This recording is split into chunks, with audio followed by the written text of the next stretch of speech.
And even now blue is always here, and even now blue it shines so clear. I don't need a prayer or even words to say.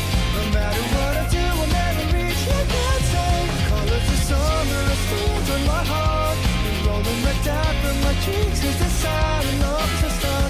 Words have you are stuck, it just feels like a curse that I can't contain. Will the two of us meet again?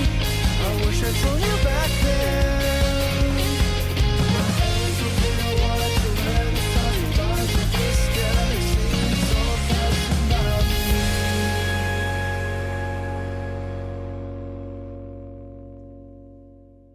Hey YouTube, it is I, TDI Fan 2024. In this video, I'll be talking about the movie.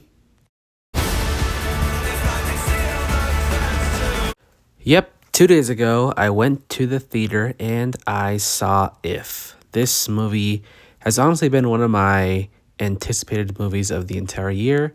Honestly, because one, it's from John Krasinski, if you don't know who he is. He of course played Jim in The Office, but also he directed, a couple movies like A Quiet Place, if you know what I mean. And this film did deliver for sure. I know, like, if you look online, this movie's gained a lot of mixed reception, but now that I've seen it from my own eyes, I can actually have an opinion on it, and I have to say that this movie was great. Honestly, it was really good. It's pretty much like a live action Pixar movie. That's what some people are kind of calling it, and I can definitely see why. Like the concept and everything, it feels like something that you would expect from a Pixar movie. So I can see why people are like, saying that this is like a live action Pixar film. But yeah, If. This movie is about imaginary friends trying to find some new owners because their original owners have grown up and forgot about them, so they got to find some new kids before, some bad things happen. I don't want to give too much away, but this movie is honestly a great movie, in my honest opinion. There are a few hit or miss moments overall, but I would say that the cast is quite stacked. Like, if you look up the cast, there are a lot of well-known people in this movie.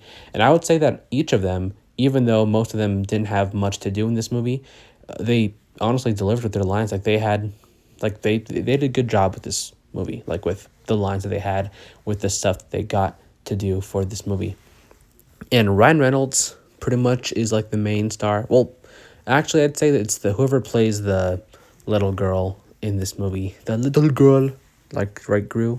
Don't know why I said that. Anyways, yeah, the little girl in this movie, she's pretty much the main star or the main character of this movie. But I would say Ryan Reynolds, he did a great job in this movie. John Krasinski had some stuff to do in this movie as well, not just directing, but he was also a character in this movie, and he did great as well in this movie. And of course, he had Steve Carell, Gru, who voiced the big purple imaginary friend, which his name is Blue. And of course, now I know why people are like saying they took this away from Foster's Home for Imaginary Friends because they called this character Blue, but there's already a imaginary friend character from a different series that's also named Blue, just spelled differently. So yeah, I don't know how or why they didn't do some research before, but I'm not gonna complain. There's two different characters, and plus there's a lot of characters out there that have the same name, so it is what it is.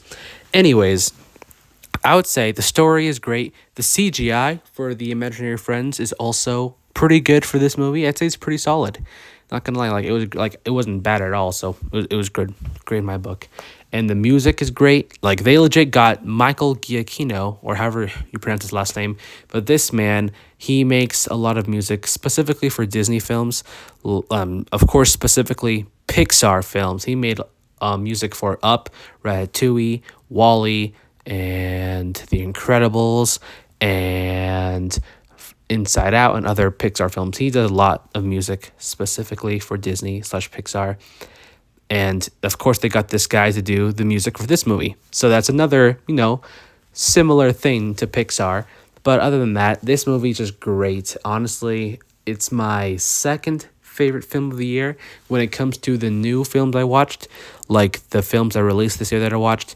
But overall, out of all the movies I watched this year, it's in my top 10, but it's not even close to my top 5. That's just because there's so much older movies that I watch that are just like masterpieces, Back to the Future and The Iron Claw that I watched, which came out last year, but it is what it is. Anyways, this movie is great. The cast did a great job, and honestly, you can have a fun time with this movie. If I had to rate this movie out of 10, I definitely give it a 10 for sure. And honestly, that's all I have to say about this movie. It's a really good movie, and of course, there's a lot of emotional moments. Like, I teared up twice in this movie, like, something that you'd expect to happen for a Pixar film, which is tearing up, and the same thing happens with this movie. Well, to me anyway.